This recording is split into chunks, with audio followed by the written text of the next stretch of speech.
Si on devait donner une date, je pense que, enfin la mienne en tout cas, ce serait fin 2007, quand on a fait une première réunion. À l'époque, j'étais avec Quentin, et on avait commencé déjà à envisager la création d'une structure. Alors on ne savait pas trop ce que ça donnerait, mais en tout cas on avait envie déjà de créer notre propre organisme de colo. On avait griffonné sur une feuille de papier quelques idées de ce que l'on voulait que ça devienne.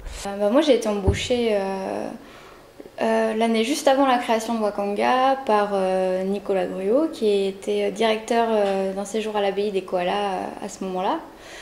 Et pendant le séjour, un soir, pendant le 5e, il m'a parlé de son projet de récupérer l'abbaye aux koalas, de créer une association et de faire ses propres colonies de vacances.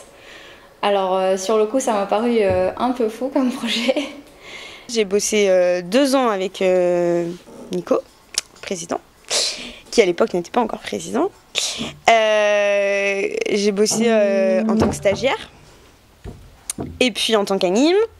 Et à la fin de l'été 2008, il m'appelle en me disant voilà, l'asso pour laquelle on bosse met la clé sous la porte. Nous, on a envie d'en monter une avec Quentin et Ellie. Est-ce que ça t'intéresse?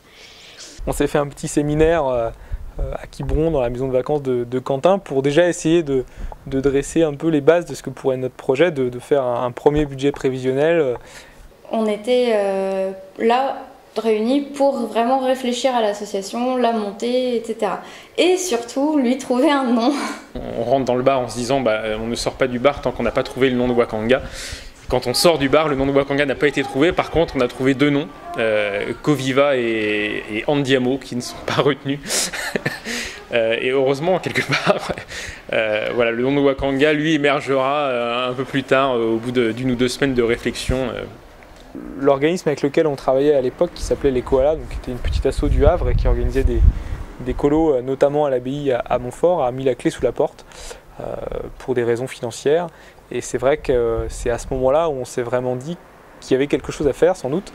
Et on se dit, il ne faut surtout pas que ça tombe dans le giron d'un autre organisateur, parce que sinon, là, pour le coup, ça ne mettra pas un coup d'arrêt à notre projet, mais notre projet, il prendra vraiment naissance si on peut récupérer ce centre qui, à nos yeux, signifie beaucoup de choses.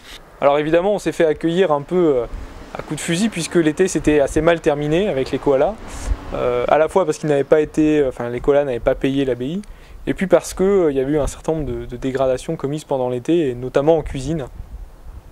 C'est vrai que quand on est arrivé avec nos belles cartes de visite fraîchement imprimées et nos beaux papiers en couleur, on ne se doutait pas forcément de l'accueil qu'on allait recevoir, et ça a été assez complexe.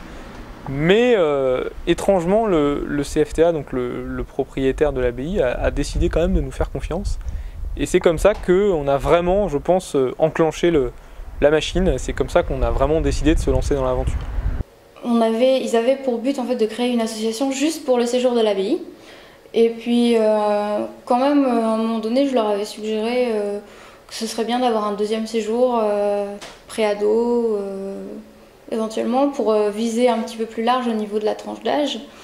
Et pour faire un peu comme les koalas qui avaient aussi un séjour de pré-ado en fait à l'Armor-Plage. Et du coup, on a un peu repris l'idée. Et on est parti sur un séjour aussi à l'Armor-Plage pour les ados. On a une des prestataires qui était plutôt contente de savoir qu'on arrivait, qu'on était jeunes. Et puis surtout, la première rencontre au niveau des institutions françaises dont je me souviens, c'est la CAF qui, elle, nous a soutenus de façon impressionnante. Mais c'était dur parce qu'on avait toujours des refus et du coup, il fallait toujours se relancer, toujours se dire c'est pas grave, allez, nous on y croit au projet. Et je pense qu'heureusement qu'on y croyait parce que sinon... On se pose la question de savoir quelle structure juridique on va adopter, on se pose la question des moyens financiers aussi, donc il y a une première ébauche qui naît sur l'animation de la vie associative aussi. Et très vite, ce qui se passe, c'est que les gens qui gravitent autour du projet de l'association vont y être associés en fonction de leurs compétences propres. Moi j'avais déjà eu l'occasion de travailler en tout cas d'être bénévole dans de nombreuses associations, donc j'en connaissais un peu le fonctionnement. Ce qui nous a permis assez vite d'écrire des statuts, de les déposer à la préfecture de façon à officialiser la création de l'association, d'ouvrir un compte bancaire, enfin de faire vraiment toutes ces petites choses qui, prises indépendamment les unes des autres, prennent pas beaucoup de temps, elles sont assez anodines, mais qui, mises bout à bout, sont quand même assez chronophages. Il faut se souvenir qu'à l'époque, sur les 4, on était 3 étudiants, et puis il y avait Quentin qui lui était animateur de classe découverte en Alsace et qui du coup est revenu spécialement à décider de tout plaquer pour ce projet. Le volume d'inscrits n'était absolument pas suffisant pour financer un poste à temps plein de permanent. Bon.